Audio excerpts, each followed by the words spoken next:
मुहासे, पिंपल्स और मुंह पर होने वाले ये मुहासे, ये पिंपल्स, ये उभरने वाले चेहरे के दाने जीवन का मजा किरकिरा कर देते हैं। अर्थात जैसे ही चेहरे पर दाने उठते हैं तो आदमी परेशान हो जाता है। और 15 से 25 के बीच की जो उम्र होती है, जो युवा वर्ग है, उसकी तो ये बहुत बड़ी समस्या है। और किसी किसी को तो ये 25 वर्ष के बाद मैंने देखा है कि 40-45 साल तक ये क्रम चलता है। बार बार उस पर ध्यान जाना चाहिए। जहाँ भी एक जगह पिंपल होता है तो उसको आदमी उसको फोड़ देता है, और उसका जो चारों ओर जो उसकी पस लगती है वो जो है और दूसरे पिंपल्स को पैदा कर देती है। तो आदमी ने सोचा था कि इसको मैं फोड़ दूंगा तो मैं ठीक सा दिखूंगा, लेकिन उस से एक और व्यवधान पैदा हो गया, और 1 से 2 और 2 से 4 फिर ये क्रम इतना चलता है। किसी किसी का तो पूरा चेहरा मुहासों से, कील से और इन जो है पिंपल से ऐसा भर जाता है, और उसमें बाद में दर्द होता है। और यहाँ तक दर्द होता है कि उसको उसके पस को कम करने के लिए और दर्द को कम करने के लिए स्टेरॉइड तक लेने पड़ते हैं, जो और ज़्यादा खतरनाक हो जाता है।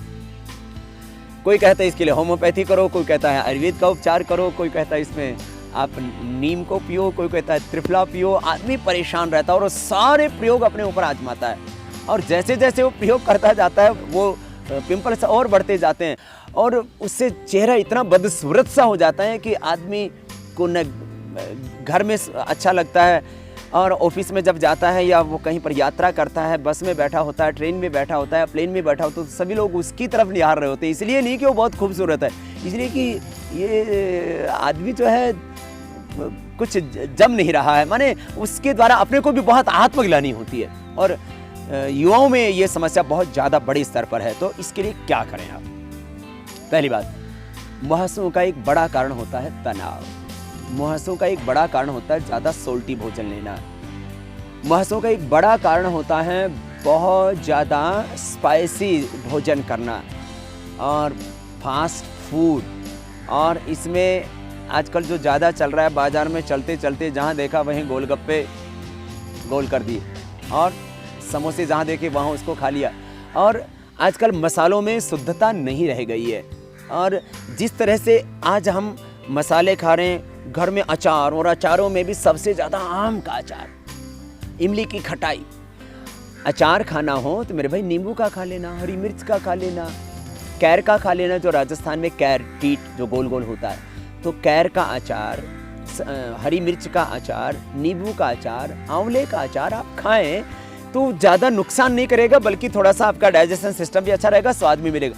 वो आम का अचार एसिडिटी करता है, डाइजेशन सिस्टम को ख़राब करता है, हमारे चेहरे से मुंह से भी उससे दुर्गंध आती है, और चेहरे की तमाम समस्याओं का वो जनक हो जाता है। तो खैर, अचार से थोड़ा सा बचना होगा। सोल्ट एंड स्वीट, मीठा और नमक दोनों ही कम करने होंगे। कुछ लोग अति मीठा खाते हैं, कुछ लोग अति तीखा खाते हैं, और कुछ लोग तो दोनों पर हाथ साफ करते हैं। अब फिर बात ये आती है कि परिणामतः वो सारा का सारा हमारे जो है नीचे से तो कम निकलता है, क्योंकि जो भी ये आदमी गड़बड़ खाता है वो उसके पेट में जमा हो जाता है, फिर ये ऊपर से निकलता है।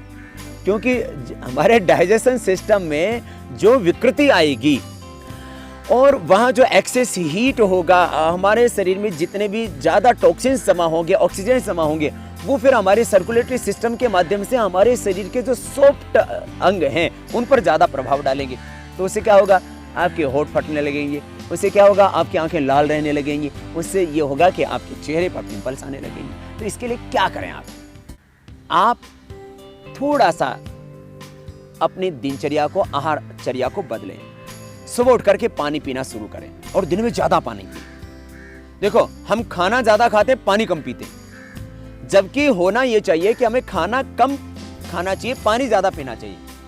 मैंने देखा, मुझे बहुत ढूंढने के बाद पूरे जापान में कुछ लोग मोटे मिल पाए, क्योंकि वो लोग खाते कम है, पीते ज़्यादा है।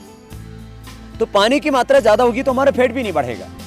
देखिए, आप जो है एक लगभग 25 मीटर की एक पूरी ट्यूब होती है, जिसको हम पूरा डाइजेस्टिव सिस्टम बोलते हैं। अब आप उस ट्यूब में खाना डाल रहे हैं, डाले जा रहे हैं और पानी डालते ही नहीं, तो जाकर के फंसता है, पेट में फंसता है, उसके जाकर के आंतों में फंसता है, उसमें जाकर के फिर नीचे भी फंस जाता है और फिर आदमी परेशान रहता है। और वो जो उसमें फिर जो आपने खाया उसमें सॉल्ट ज़्यादा है, उसमें सीड ज़्यादा है, उसमें मसाले ज़्यादा हैं और सारी गंदगी, वो साफ़ कैसे होगी? वो होगी साफ़ पानी से। तो ये जो अंदर जो टॉक्सिन्स जमा हो जाते हैं वो आपके स्किन के डिफरेंट डिसऑर्डर्स करते हैं, उसमें मुहासे एक है। उसी का परिणाम होता है कि आज लोगों को एक्जिमा ज़्यादा है, आज लोगों को खुजली ज़्यादा है, आज लोगों को दाद ज़्यादा है। इसीलिए आप देखते हैं कि जो है आपको इन चीज़ों का पूरा बाजारीकरण और औद्योगिकरण भी खूब हो गया है कि चमड़ी के रोग हैं, मुहासे हैं, कील हैं, लिकोडर्मा है, स्क्लेरोडर्मा है। अब तो चमड़ी के इतने रोग आ गए हैं कि नए नए रोग मैं हर रोज सुनता हूँ।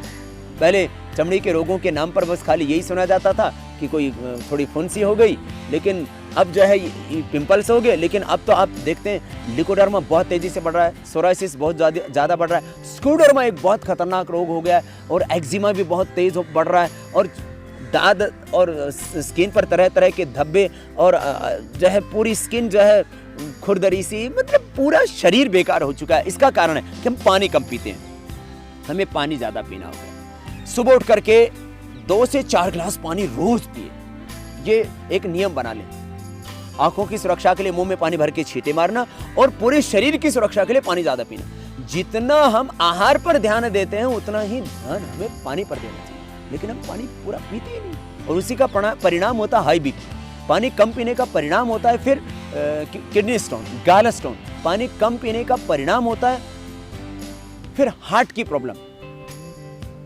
पूरा जो हमारा जो नर्वस सिस्टम है, पूरा जो हमारा जो है सर्कुलेटरी सिस्टम है, पूरा हमारा जो डाइजेस्टिव सिस्टम है, और इतना ही नहीं, इसका प्रभाव हमारे पूरे एंडोक्राइन सिस्टम पर पड़ता है, रिप्रोडक्टिव सिस्टम पर पड़ता है। जो लोग कम पानी पीते हैं तो होता क्या है कि लेडीज यदि कम पानी पिएंगी तो ओवरी में एक्सेस हीट होगी, तो पहली बात तो वो अंडा कम बनेगा और बनने के बाद में भी वो स्पर्म तक पहुंच नहीं पाएगा, इसलिए इनफर्टिलिटी बढ़ेगी। तो इनफर्टिलिटी के जहाँ और दूसरे कारण हैं, वहाँ एक कारण कम पानी पीना भी है। तो पानी आप ज़्यादा पिएंगे तो आपका रिप्रोडक्टिव सिस्टम अच्छा रहेगा, पानी ज़्यादा पिएंगे तो आपका रेस्पिरेटरी सिस्टम अच्छा रहेगा। तो जो है ये पूरा का पूरा इंटरनल सिस्टम जो आपका गड़बड़ हो गया है, उसके लिए पानी पिएं।